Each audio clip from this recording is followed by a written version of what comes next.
Magandang buhay, mabuting tao, magandang asal, isang matatag at parangal na umaga sa inyo. Polusyon sa hangin, tubig at lupa. Pagkaubos na natatanging species ng hayop at halaman sa kagubatan. Ang polusyon sa hangin, tubig at lupa ay mga halimbawa ng maling pagtrato sa kalikasan. Polusyon sa hangin, mga sanhi, pagsunog ng fossil fuels tulad ng carbon, langis at gas, sa mga sasakyan, pabrika at mga power plants.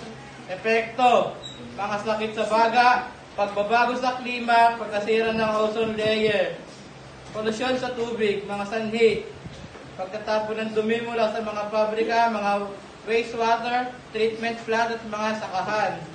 Epekto, pagkamatay ng mga isda at iba pang mga nilalang sa tubig, pagkalat ng mga sakit, pagkasira ng ecosystem. Polusyon sa lupa, mga sanhi, pagkatapon ng basura, paggamit ng mga pestisidyo at pataba, pagmimina. Epekto, pagkasira ng lupa, pagkawala ng biodiversity, pagkalat ng mga sakit, ang mga maling pagtrato sa kalikasan na nagdudulot ng malaking pinsala sa ating planeta at sa ating kalusugan. Mahalaga na magkaroon ng mahakbang upang mabawasan ang polusyon at maprotektahan ang ating kapaligiran. Maraming paraan para maiwasan ang polusyon sa hangin, tubig at lupa. Narito ang ilan sa mga ito. Para sa hangin, paggamit ng renewable energy. Palitan ang mga fossil fuels tulad ng carbon, langis at gas ng mas malinis na mga mapagkukunan ng enerhiya tulad ng solar, wind at hydropower. Pagbawas ng paggamit ng sasakyan.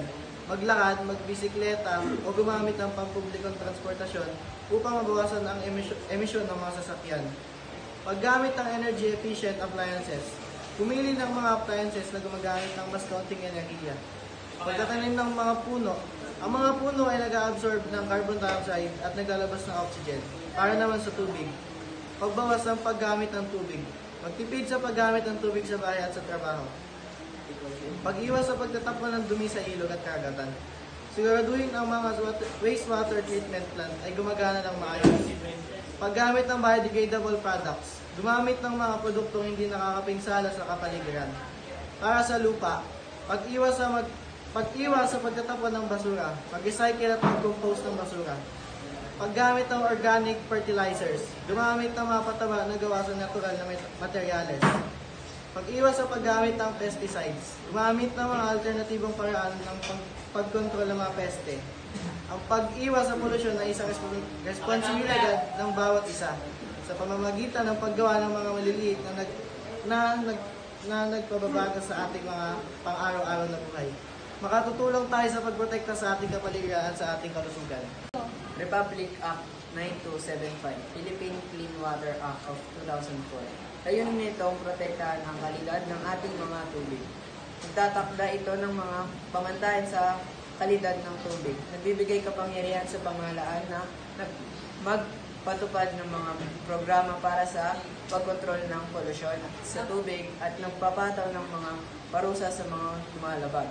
Republic Act 9003, Solid Waste Management Act of 2000. Layunin nitong maayos na mamahalaan ang mga solid waste. Nagtataguyod ito ng pag-recycle, pag-compose at iba pang mga paraan ng pagbawas ng basura. Ang mga batas na ito ay naglalayong maprotektahan ang ating kapaligiran at ang ating kalusugan. Mahalaga na maunawaan natin ang mga batas na ito upang makatulong tayo sa pag-iwas sa polusyon. Maling pagtrato sa kalikasan. Pagkaubos ng mga natatanging species ng hayop at halaman sa kagubatan. Ang pagkaubos ng mga natatanging species ng hayop at halaman sa kagubatan ay isang malaking problema sa kalikasan. Ito ay tinatawag na pagkawala ng biodiversity. Mga sanhi ng pagkawala ng biodiversity. Pagkasira ng habitat. Ang pagputol ng mga puno, pagmimina at pagpapalawak ng mga urban areas ay nagdudulot ng pagkasira ng mga natural na tirahan ng mga hayop at halaman. Pagbabago ng klima. Ang pagbabago ng klima ay nagdudulot ng mga pagbabago sa panahon, na nakakaapekto sa mga tirahan ng mga hayop at halaman. Polusyon. Ang polusyon sa hangin, tubig at lupa ay nakakapantay ng mga hayop at halaman.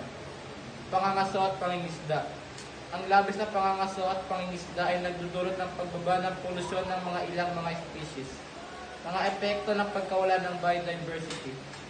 Pagkawala ng mga serbisyo ng ecosystem. Ang mga hayop at halaman ay nagbibigay ng mahalagang serbisyo ng ecosystem tulad ng polinasyon, pagkontrol ng mga peste, at paglilinis ng tubig. Pagbaba ng produkto ng pagkain. Ang pagkawala ng mga species ng halaman ay maaaring magdulot ng pagbaba ng produksyon ng pagkain. Pagtaas ng sakit. Ang pagkawala ng biodiversity ay maaaring magdulot ng pagtaas ng mga sakit. Dahil ang mga hayop at halaman ay magsisilbing natural ng mga hadlang sa pagkalat ng mga sakit. Ang pagkawala ng biodiversity ay isang malaking banta sa ating planeta. Mahalaga na magkaroon ng mga hakbang upang maprotektahan ang ating mga kagubatan at ang mga species na nakatira sa mga ito. Maraming paraan para maprotektahan ang mga species. Pagtatag ng mga protected areas. Ang pagtatatag ng mga national parks, wildlife sanctuaries at iba pang protected areas ay nagbibigay ng ligtas at tirahan para sa mga hayop at halaman. Pag-iwas sa pagputol ng mga puno. Ang deforestation ay isang malaking banta sa mga species. Mahalaga na magkaroon ng mga programa para sa sustainable forestry. Pagbabawas ng polusyon. Ang polusyon ay nakakapatay ng mga hayop at halaman. Mahalaga na magkaroon ng mga batas at programa para sa pagkontrol ng polusyon. Pagkontrol ng pangangaso at pangingisda. Pagpapatupad ng mga batas sa pangangaso at pangingisda. Ang mga batas na ito ay naglalayong mapanatili ang polusyon ng mga hayop at halaman.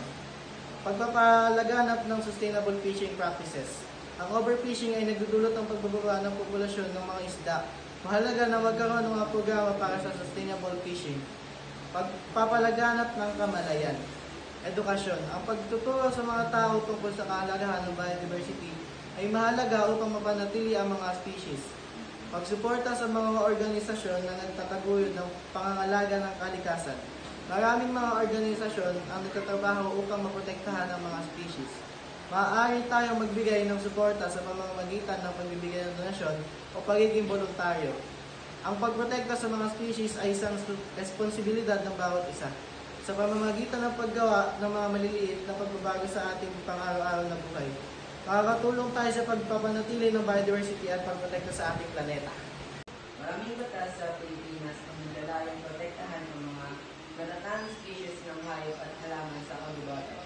Mula sa maling pagtrato at pagkaubos, narito ang ilang sa mga pangunahing batas. Republic Act of 9147, Wildlife Resources Conservation and Protection Act of 2000.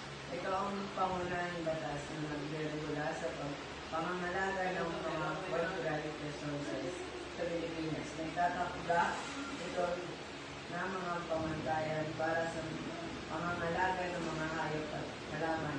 Nagbibigay kapangyarihan sa pamahalaan na magpatupad ng mga programa para sa kanilang proteksyon at nagpapatang ng mga parusa sa mga lumalabag.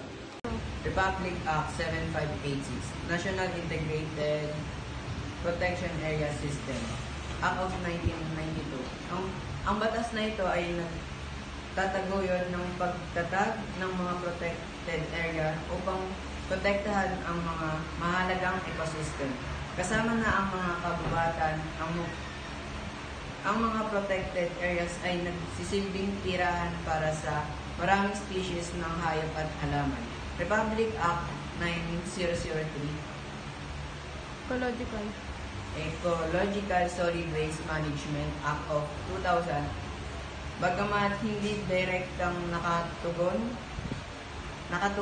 sa pangangalaga ng mga species, ang batas na ito ay mahalaga din dahil ang maling pagtatapon ng basura ay maaaring magdulot ng polusyon na nakakaapekto sa mga tirahan ng mga hayop at halaman. Republic Act 7942.